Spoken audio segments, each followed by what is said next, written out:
Hey there, and welcome to our first episode of Lenovo Smarter Stories, where we dive deep into the inspiring journeys and everyday heroes who are changing the world. I'm your host, Jo-Ann Strauss, and today we have a very special guest joining us. She's a force to be reckoned with in the tech industry, a go-getter, and a proud wife and mom of 3. Now, I'm thrilled to chat to Celeste Gibbens, Lenovo Middle East and Africa Marketing Director, here with us today. Celeste, thank you firstly for being here. This is exciting to start off with you. Oh, Jan, thank you so much. Wow, it's such an honor to grace your couch for the inaugural episode of the Lenovo Smarter Stories. What a blast. So thanks for having me. I'm just excited to share ideas and share some stories. So good being here. Yay. I love also that you're in the very soft pink. You know, we're celebrating Women's Day this month. So I think it's all about this kind of idea and feel of empowerment.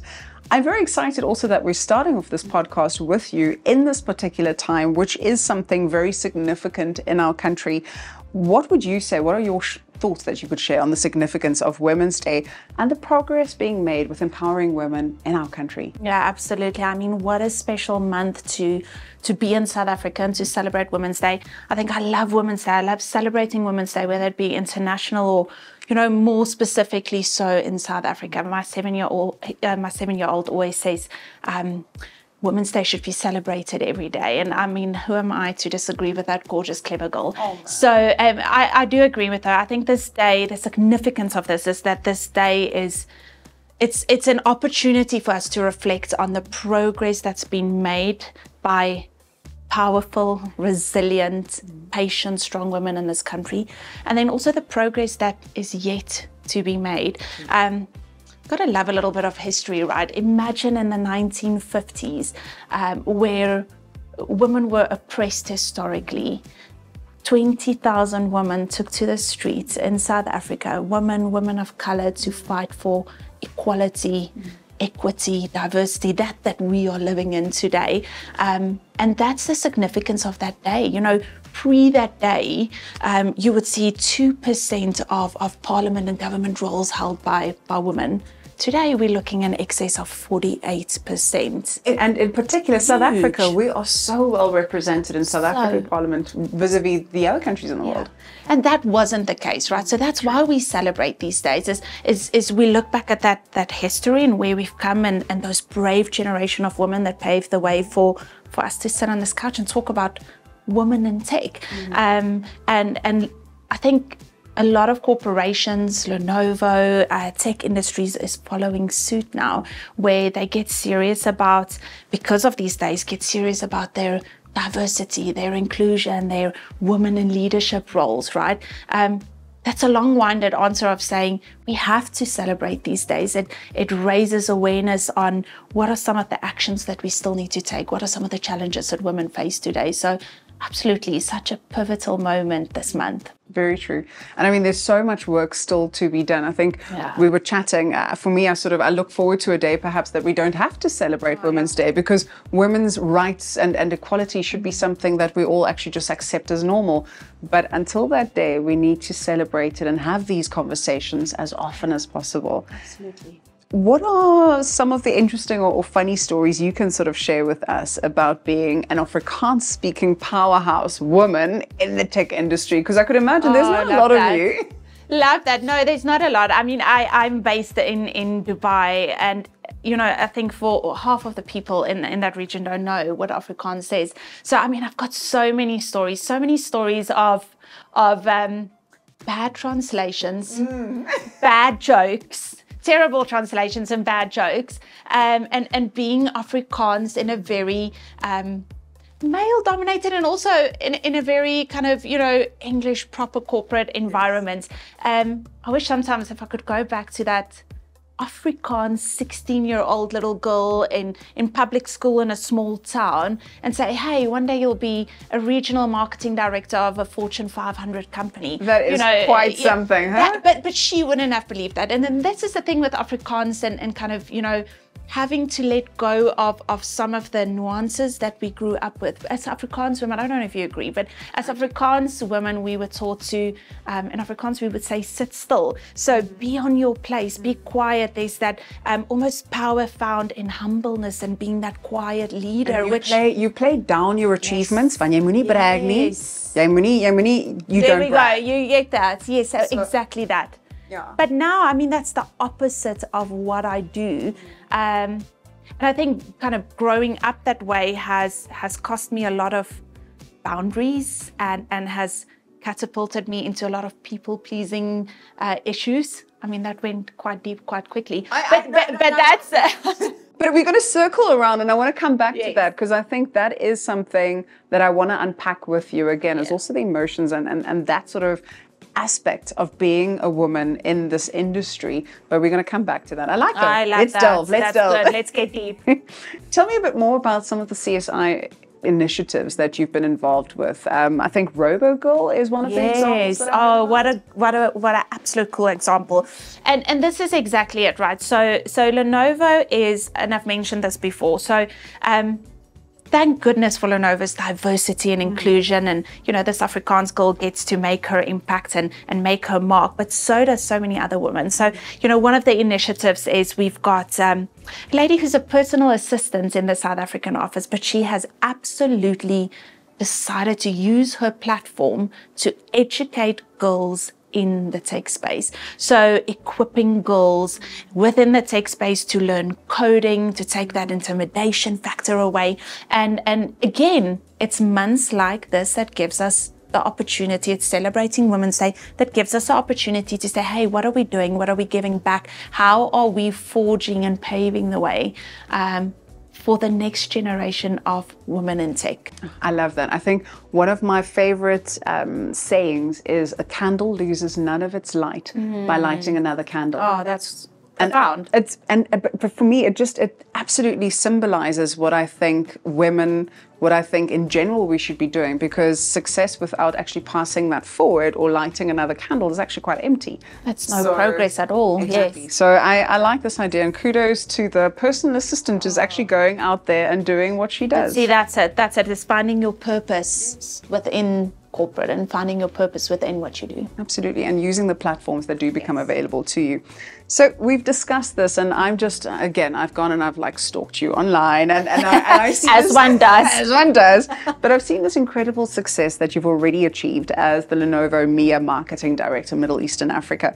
Can you take us on a journey of how you got to where you are today? So take us back, and then maybe share your personal smarter story with us. Oh, I love that. And I love to share my story. I've got this reluctance to share my story.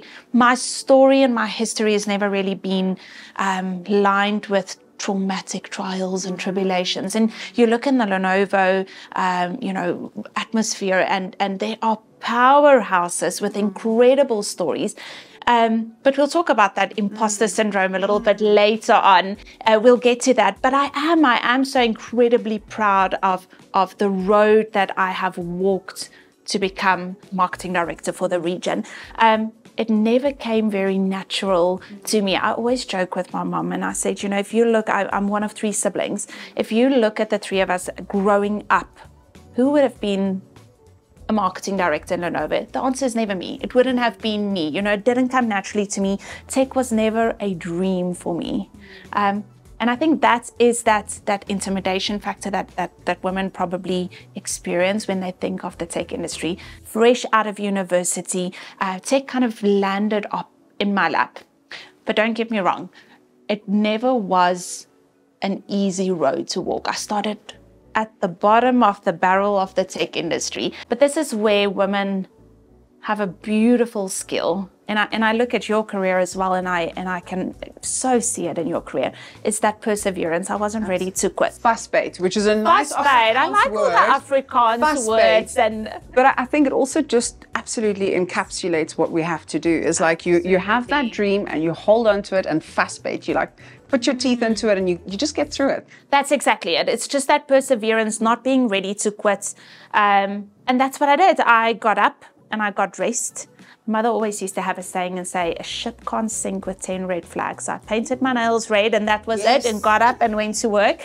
And so slowly and surely and consistently across a long, painful span of time, I grew. And I grew and I started getting a passion for tech. So I started liking tech and tech started liking me. So it wasn't love at first sight for you. No. It was a relationship that you worked on, and you grew to love each other. Absolutely. And I think it was because it was such a long, winded road to kind of grow. And I wish this is something that I could tell. I've got a very young team that operates under me. A lot of Gen Zs. What I wouldn't be to be a Gen Z at this day. You know, you get to a middle age in your life and you realize, but there's almost a sense of immediate sense of entitlement and immediate gratification. For me, it was never that. And I don't know if you agree. I think, you know what it is? I think because we do live in this world where everything is happening now, we also live in this age of social media, where I was actually saying to some of my colleagues earlier, I often feel this whole thing of people are buying things they don't need to with money they don't have to impress people they don't know. So it's a very show and tell kind of culture. And so yes, it is an interesting one where I sort of go, hold on, it took me 23 years to get to where I am now. But then we also learn so much from them, because I also have learned to become a lot more pushy. Because you sit with them and you go, you're right, actually, why don't we do it now? Yes, there's definitely that fresh approach from their side. But people tend to not want to be in roles for longer than a year. And I think, for you to really grasp the depth of a company, their business objectives, of where you want to go, you've got to have the patience for that. You can't buy experience. No, and so that's it. And I landed up at Lenovo. Oh, and Jo-Ann, what a brand. What a brand to have landed up on. I remember working for competitor brands for Lenovo, but always seeing this red logo as I was working for their competitors. I would see this red logo, and for me, I resonated with that logo and what they stood for. They always seemed to have been this opinion leader. So I knew that's eventually where I wanted to land up. Dabbled a little bit in and out of the tech industry, but tech has a very captivating allure to it. And here's me who said, I didn't want to be in tech. It wasn't my dream. I don't want to be in tech. And now I can't fathom a life without this industry. Captivating, and it's at the forefront when you're sitting here with your device. And I know how you enjoy also our devices as well. How do we do life without tech? So this is the whole thing. I think for me, even when you tell that story now, I find it so inspiring because, growing up, my brother was always the computer science guy. I did computer programming, and that's impressive. Yeah, but again, like you said, I was the only girl. I was basically faking my way through it. We were programming in Turbo Pascal, which is totally giving away my age now. But for me, it was one of those things I felt like I didn't belong. Yes. And now I look and I go, I'm so grateful that I had to go through that I had to fuss bait, because it does help one to actually learn resilience, which is one of the biggest skills, I think, when you are trying to forge a career in a big industry. I love that. And that's what I want people to take from this story. There's a very famous recruitment agency and a global agency, and they did a survey, and almost half of women between the ages of 18 and 24 starting their career out in the tech industry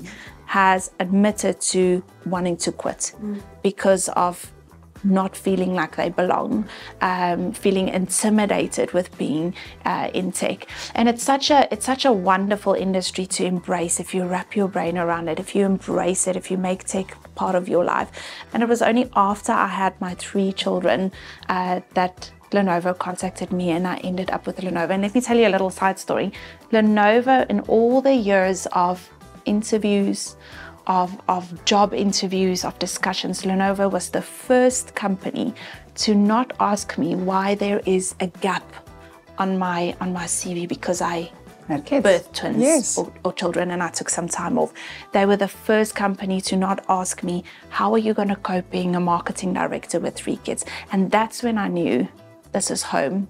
Celeste, we all know that women face unique challenges, I would say, when in the workplace. How can we overcome them? Yeah, absolutely. I wish I could tell you that we are in the year 2023 modern world. We have eradicated and done away with challenges women face in the workplace. You know, we maybe have made a lot of progress in terms of domestic violence, sexual harassment in the workplace. I remember, you know, dealing with pregnancy discrimination in the workplace. So, you know, perhaps we've come a far way, but women still deal with a lot of challenges in the modern world, and companies need to gear themselves up. So the little examples of this would be flexible working arrangements. You know, I can't tell anybody more about wearing multiple hats as a mom, as an entrepreneur, as, you know, all the hats that you wear. Companies need to start focusing less on bums on seats and more on productivity and allowing, I mean, this is how you're going to get women into leadership roles. And I tell you one thing, you know, a company who employs a mother employs a good thing. You know, mentorships. So there's still very, very little mentorships of strong female powerhouses in the industry. You know, how can a company equip and train people to fill these roles so that the younger generation can overcome these challenges? And then lastly, it's just that high visibility, mission critical roles. Women are still being overlooked for these roles. And that's definitely where companies need to get serious about their strategies and build it into their recruitment process and their retention process. I think this is a good time to also then ask this question, because we've sort of hinted at it. Imposter syndrome. Oh, I love that. Doubt in one's own abilities. How would you advise women who battle with imposter syndrome in the workplace and in the tech workspace in particular? Absolutely. Do you know that, you know, 70% of women in corporate struggle with imposter? And I feel like I've got a voice of authority here because it is my biggest struggle. 20 years into your career and you still struggle with imposter syndrome, you know, feeling like a fraud, feeling like a fluke. Why am I here? Why am I here? I shouldn't be here. I'm going to be found out. You know, I don't know what I'm doing. My advice would be, we're not completely going to rid ourselves of this imposter syndrome. It's not a button you can push and it evaporates. For me, it's about turning your mindset and using that to your advantage. People who struggle with imposter syndrome are good planners. So they overplan and they overcompensate almost, yes. Overplan. They are very good team collaborators because we are so keen to collaborate and to work with team members as well. They're very motivated as well. So try and look at these positives within your imposter syndrome, make them work for you, and I promise you, you are standing out a lot more than you think you are. I like that. I think, you know, when it comes to when I experience imposter syndrome, I like the whole fake it till you make it. Your mom, what you said earlier, where your mom said about you put on your red nails or your red lipstick. I also like Jim Rohn, he's a business philosopher. He said, opportunity dances with those already on the dance floor. I've put my little part on it and I say I've always got my dancing shoes on. So I'm looking at my shoes, I'm looking at your shoes. We've got our dancing shoes on and I just prepare to dance with the opportunities that come my way. And sometimes I'm going to miss a few steps, but I'm trying to dance all the time. Oh, that is powerful. I want to talk then about mothers. It's an incredible journey and we all know it's an adventure, I would almost call it. How has being a mom influenced your professional journey and the way you approach leadership? Oh, that's a good question. And I think, you know, an adventure, incredible adventure is a good way of saying it. I can think of more vocal words and what I want to call it for most of it. You know, in my household, it is definitely more of a circus and it's a juggling act. It's juggling work, it's juggling marriage, and it's juggling 3 little ones who's still very dependent on mom. I think the thing with mother, and correct me if I'm wrong, but the thing with motherhood in the corporate world and being a working mom, it's an ebb and flow. Some days you are killing it at work. You know, you are absolutely killing it at work, but your marriage is kind of hanging on shambles. Or some days the kids are very well adapted, everybody's healthy, and I've got this. I'm a working mom of 3, look at me. The next day you're found in the emergency room, you know, or your boss is pressing for deadlines. It is an ebb and flow. So if mothers can realize that, yes, you can do it all, but not at the same time. I absolutely agree, and I love that. I think, you know what I also think with social media is you have these highlight reels of these other working moms, and you look at them and you think, oh, you are killing it. And there you're standing in the school run, you're pretty much in your pajamas with a jacket over and a peak cap on so that nobody recognizes you actually did not manage because you were up typing proposals at 2 in the morning. Oh, I love that. And again, your productivity, I like that also, that people are judged then on their productivity, not on whether they're actually at the office, because as a working mom, you never really switch off, you know? You never do. You never do. There's beauty in imperfection. Motherhood and being a working mom is very imperfect, but there's beauty in those moments. And I would love to hear from you in terms of also how you feel we should change the culture. For me, this is the most important. We chatted about that a little bit in terms of changing the culture both at work and at home. Absolutely. So at work, you know, I am adamant, determined to talk about my children. They are on Teams calls with me. They know my Lenovo ThinkPad better than I do. Same with mine. They're on the calls with me. I wear the pipe cleaner bracelet to work. We should talk about breastfeeding, pumping, looking frazzled, but still making that deadline. You know, changing the culture at work, but then changing the culture at home as well. So tell me about that one. Firstly, when we're talking about having it all together, I remember I was actually doing an event and I thought I had it all under control. You know, I'd gotten the kids to school, managed to burp the baby as I exited, and I go out and I have this great meeting, and as I walk out at the end of my presentation, somebody's like, maybe you want to just look at the back of your jacket. And obviously when I burped the baby, I had quite a little episode. I had a waterfall down the back of my jacket without having noticed it. But yes, I think changing the narrative is so important, but at home as well. You know, with my daughters, I've got 3 daughters and a son.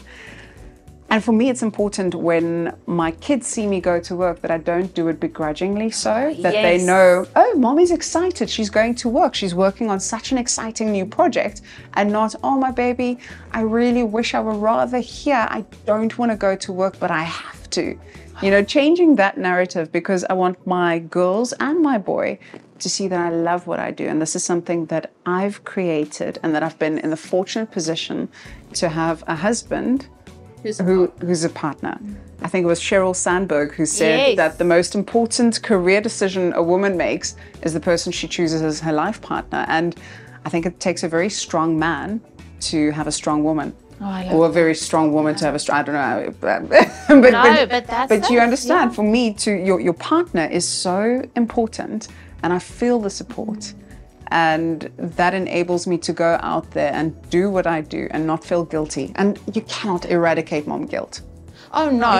You're going to feel guilty when you're at home. You're going to feel guilty when you're at work. You're either working too much or you're at home too much. And I think we are striving for balance as working moms. I'm also very sensitive now about the term working moms, because I think to be a full-time mom at home is a working mom. A very, very hard working mom. It's not good for your sanity. Exactly. No, it's hard. So tough. But I do love the fact that it brings different elements to my personality and to my life, being privileged enough to have a working life and a mom life. Oh, Jo-Ann, but how significant that you've changed the culture also in your home. You have to remember that we are raising the future generation in the tech space or in the working space. What do you want your kids to know about the grit and the passion that you want them to have for their careers? And also, I want my boy to know that he's going to be an equal partner in all of this. Work is not my oppressor, and my kids need to know that. So, love your story. So many of these little sound bites, these moments of wisdom that I want to remember these little things, especially on the days that I'm having my self-doubt and sort of having to work through all of these things. As one does, Jo-Ann. As one does. The Lenovo Smarter Stories campaign I absolutely love the fact that you're celebrating individuals who push boundaries and they embrace innovation. How do you see this campaign in particular inspiring and empowering individuals, particularly women in South Africa, to reach for the stars? Oh, absolutely. What an incredible campaign. I can't think of a better word than what a cool campaign.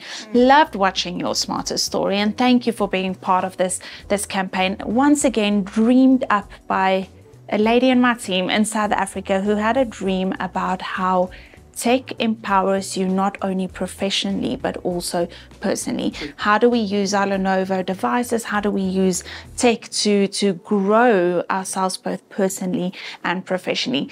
What this has done, if I can kind of bring it back to Women's Day in South Africa and celebrating that, it has provided a platform for both Lenovo employees, business partners, influencers, to have a platform to tell their stories. One of the most significant stories that we've shared is a lady in Lenovo who was attacked by a pig as a 6-month-old, disabled, but powerhouse, influential, and that provided her with a platform to tell the story. So, companies and corporates in Lenovo, I can sell you a device, I can run a cool campaign, I can put the budget behind it and run it.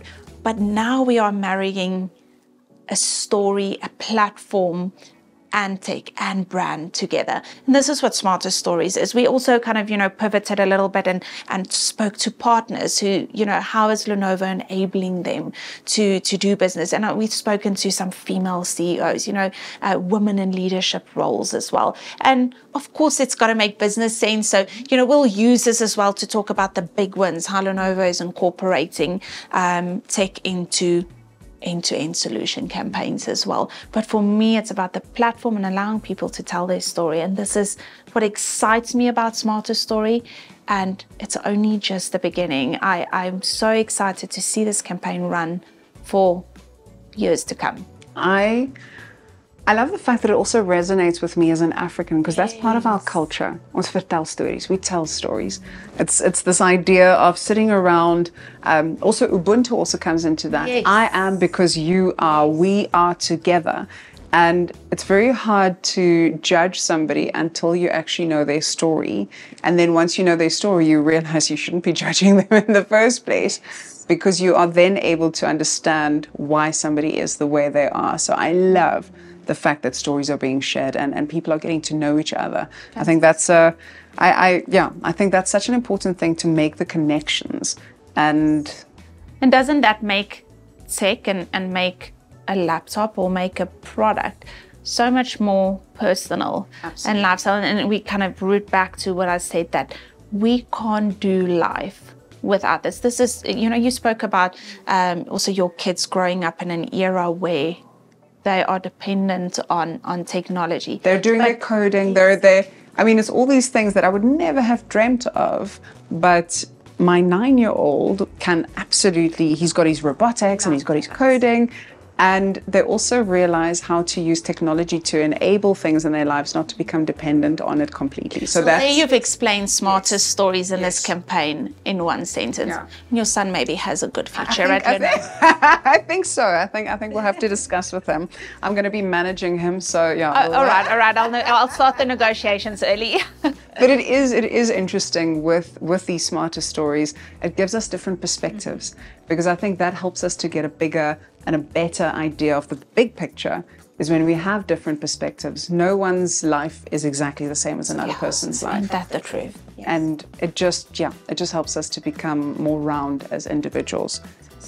Celeste, thank you so much for joining us today. I think this has been absolutely amazing, and thank you for sharing your incredible journey. I've really found it super inspirational, and it's a true testament to what women can achieve when they just believe in themselves, and sometimes when they don't even believe in themselves, what to do to get through that. Yes. And to leverage the power of technology. It's been an absolute pleasure having you on Lenovo Smarter Stories, and thank you so much for your time. Thank you. I always say that time is more valuable than money. You can always get more money, but you can never get more time. So the time also that you've spent watching this, thank you for sharing that with us. Everyone has the ability to be an everyday hero in their own lives. Let's keep pushing boundaries and changing the world. Well, that's all for today's episode of Lenovo Smarter Stories. Stay tuned as we continue exploring the remarkable journeys of everyday heroes and how technology shapes their stories. Until next time, keep living limitlessly.